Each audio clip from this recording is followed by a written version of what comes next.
How to fix Doordash driver error code 1. Hi everyone, I'm here to assist you today. Without any delay, let's jump right in. First, open Play Store. Search Doordash. Click on Doordash.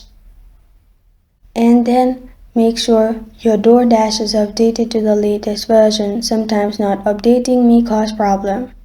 Then open Settings and go to Apps and Notifications in the Settings. After you're in the Apps and Notifications section, you'll find Doordash. Click on Doordash. Then you'll find all these options. Click on Storage and Cache, which is the third option. After you've clicked on it, click on Clear Cache.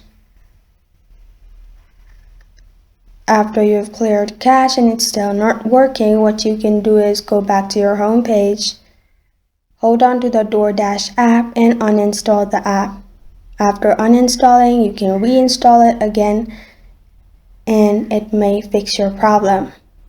Another thing what you can do is simply restart your device and then you're good to go.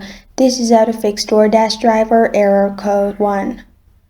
Thank you for joining me today. If this video helps you out, please leave a like and subscribe for more. Got a question or want to suggest a topic? Comment below. Thank you for watching.